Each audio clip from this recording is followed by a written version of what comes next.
आज हम इतिहास के पन्नों को पलटकर एक बहुत ही दिलचस्प विषय पर बात करने वाले हैं। मातृ स्वास्थ्य यानी मैटरनल हेल्थ को लेकर हमारी प्राचीन चिकित्सा प्रणाली का दृष्टिकोण। अक्सर आधुनिक चिकित्सा की चकाचौंध में हम भूल जाते हैं कि सदियों पहले भी हमारे पूर्वजों के पास जटिल बीमारियों से निपटने के लिए बेहद उन्नत और व्यवस्थित प्रणालियां मौजूद थीं। आज हम एक ऐसे ही प्राचीन फॉर्मूले को डिकोड करने वाले हैं जिसे खास तौर पर एक माँ और उसके अजन्मे बच्चे के स्वास्थ्य की रक्षा के लिए बहुत ही सावधानी से तैयार किया गया था। तो आइए इस पूरी प्रक्रिया और इसके पीछे छिपे गहरे विज्ञान को समझने की कोशिश करते हैं। तो चलिए सीधे इसमें गहराई से उतरते हैं।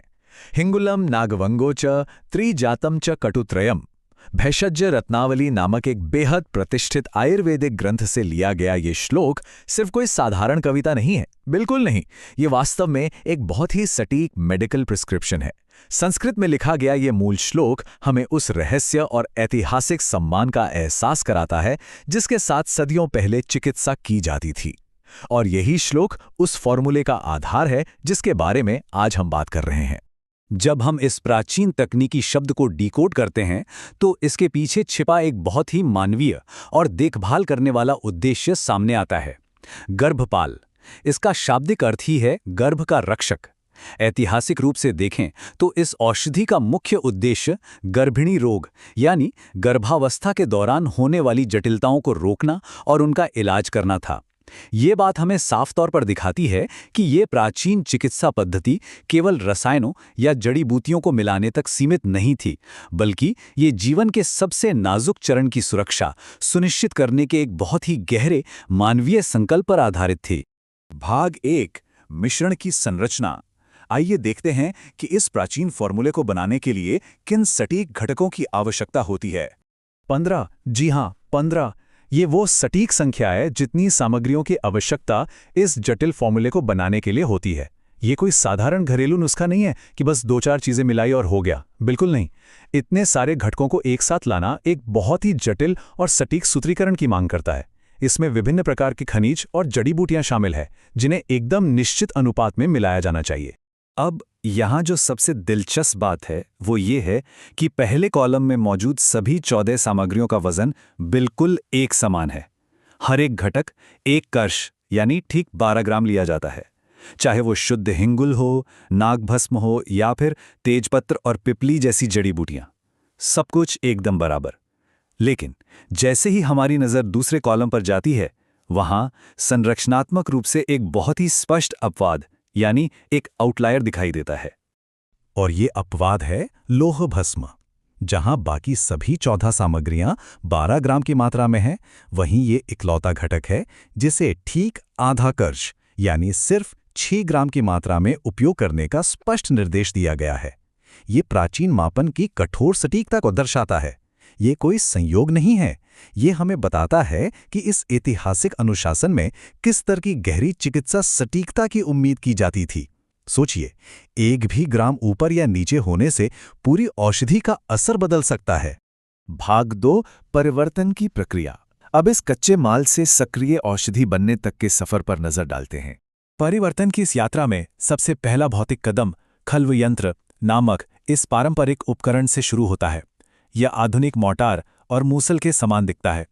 इसी में इन सभी 15 सामग्रियों को एक साथ पीसकर एक पूर्णतः समरूप यानी एकदम होमोजीनियस मिश्रण तैयार किया जाता है। यहीं से इन कच्चे पदार्थों का एकीकरण शुरू होता है। लेकिन रुकिए, केवल सामग्रियों को मिला देना ही काफी नहीं है। अब जरा इस आकर्षक संख्या 7 पर ध्यान केंद्रित करते हैं। कल्पना कीजिए, लगातार 7 दिनों का कठोर श्रम।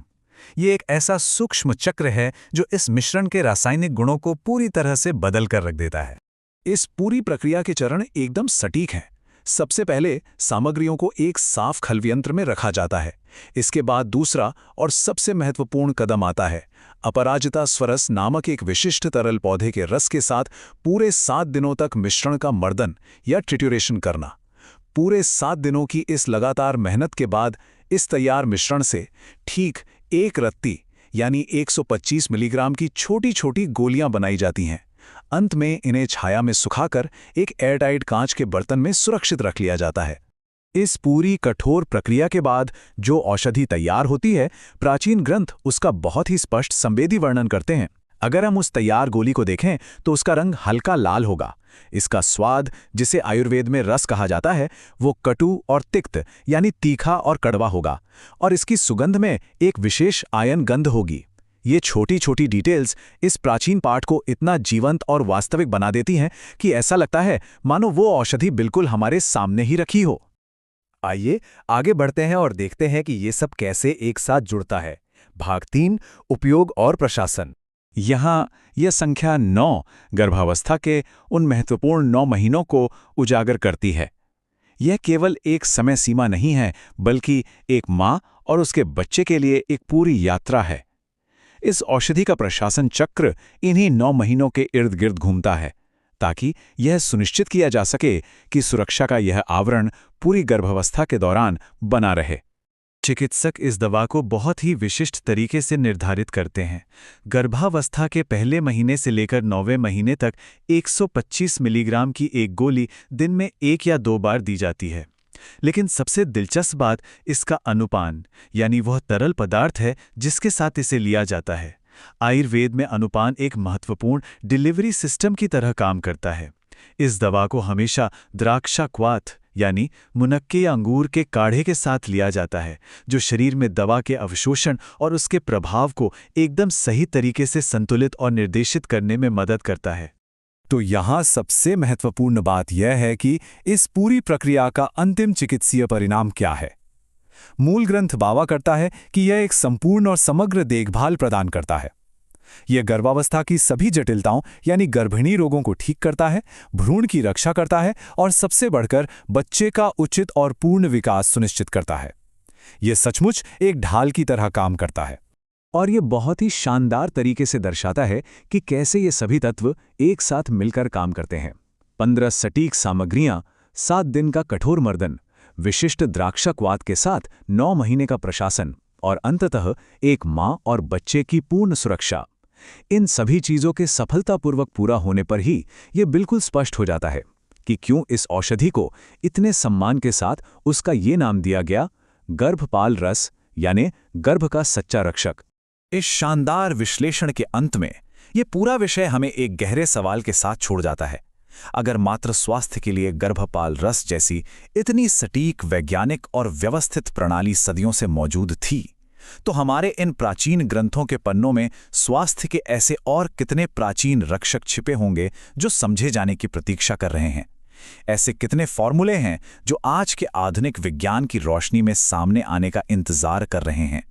इस ऐतिहासिक और औषधीय जानकारी को एक साथ समझने का यह सफर यहीं समाप्त होता है, जो यकीनन हमारे प्राचीन ज्ञान को देखने का एक बिल्कुल नया नजरिया देता है।